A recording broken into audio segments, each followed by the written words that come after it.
बिस्मिल्लाहिर्रहमानिर्रहीम। इफ्तिखार अहमद मेरा नाम है। मैं इंग्लैंड के शहर मैनचेस्टर में रहता हूँ। दोस्तों, आप सब ने देखा कि जैसे कि केपी के चीफ मिनिस्टर सुहेल अफरीदी साहब पंजाब में ख़ास करके वो लाहौर में आए, तो फिर उन्होंने मुख्तलिफ जगह पे मुख्तलिफ लोगों से मुलाकातें भी की और अपने पार्टी कारकुन जो उनके पार्टी के कारकुन थे वो भी काफ़ी एक्टिव हो गए। तो मेरे ख्याल में ये सबसे जो वो अच्छी है और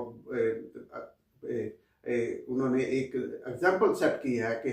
चीफ मिनिस्टर अपना केपी का है और वो पंजाब में आके और फिर पंजाब के असम्बली में भी उन्होंने खिताब किया। इसके बावजूद के पंजाब में ख़ास करके असम्बली में पुलिस ने और कुछ लोगों ने कुछ रुकावटें भी डाली, तो इसके बावजूद भी मैं समझता हूँ कि ये उनका जो दौरा है कि उन्होंने मुख्तलिफ जगहों पे गए, मुख्तलिफ लोगों से मिले, अपने पार्टी के अहदेदारान से भी उन्होंने मुलाकातें की और उन लोगों से भी मुलाकातें कुछ से की जो जो अभी जेल में हैं, उनके रिश्तेदारों से भी मुलाकातें की। वो मैं समझता हूँ कि ये बहुत ही ज़्यादा पॉजिटिव है और ये एक इससे पार्टी से हट के भी उसे देखना चाहिए, क्योंकि हमारे मुल्क में जहाँ देखे वो सिंधी है, बलोची है, पख्तून है, पंजाबी है, इस तरह का हमारा कल्चर या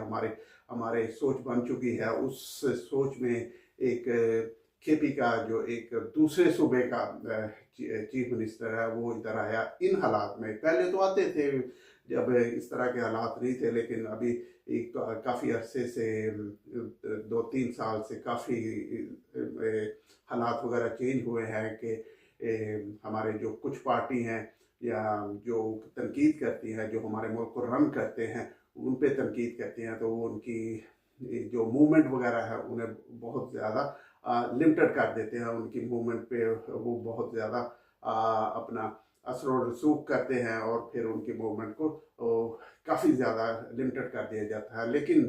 मैं समझता हूँ कि ये बहुत पॉजिटिव स्टेप लिया है केपी के चीफ मिनिस्टर ने, और इससे उनकी जो ऑलमोस्ट उनकी पार्टी और ख़ास करके उनका जो कारकुन था वो काफ़ी एक मायूसी की हालत में था, उससे वो बाहर निकला है। और उससे ये भी एक तासर मिला है कि लोग अभी भी पीटीआई के साथ बहुत ज़्यादा तादाद में है। हालांकि कुछ मीडिया में जो मेन स्ट्रीम मीडिया है उसमें बैठे हुए लोग कुछ कह रहे हैं कि ये हो गया, इतने लोग आए नहीं थे उनके लिए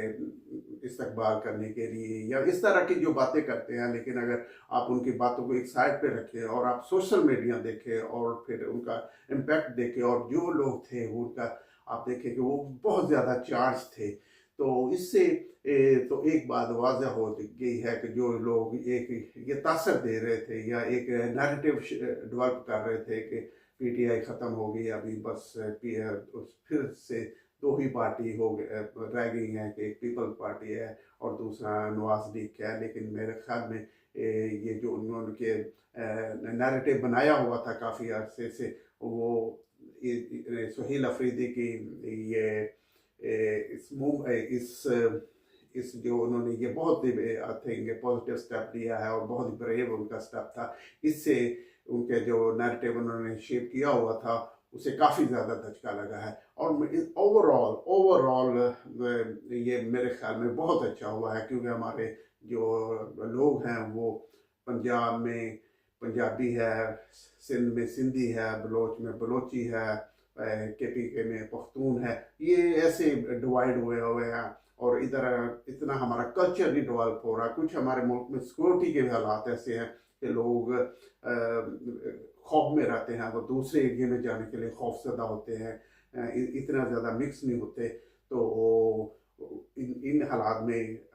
केपी के चीफ मिनिस्टर का इधर आना, फिर लोगों से मिलना, फिर छोटे मोटे रैलीज वगैरह करनी, वो मेरा ख्याल में एक बहुत ही अच्छा और बहुत ही पॉजिटिव स्टेप था। और जो लोग ये समझ रहे थे कि पीटीआई ख़त्म हो गई या पीटीआई का कारकुन अभी उसे छोड़ गया है, तो ये भी उनका जो प्रोपेगेंडा था या उनके जो एक सोच थी, तो वो उसकी भी मेरे ख्याल इसमें मनफी हुई है, क्योंकि लोग अभी भी बहुत ज़्यादा केपी के हो या पंजाब हो या और दूसरे सूबों में हो, मेरे ख्याल में उनके केपी के चीफ मिनिस्टर का जो ये दौरा था, उसे मेरे ख्याल में वो एक अच्छे तरीके से या पॉजिटिव तरीके से देख रहे हैं, और वो ये समझते हैं कि ये बहुत ही एक अच्छा स्टेप केपी के चीफ मिनिस्टर ने लिया, और इससे पार्टी दोबारा रिवाइज होना शुरू हो गई है।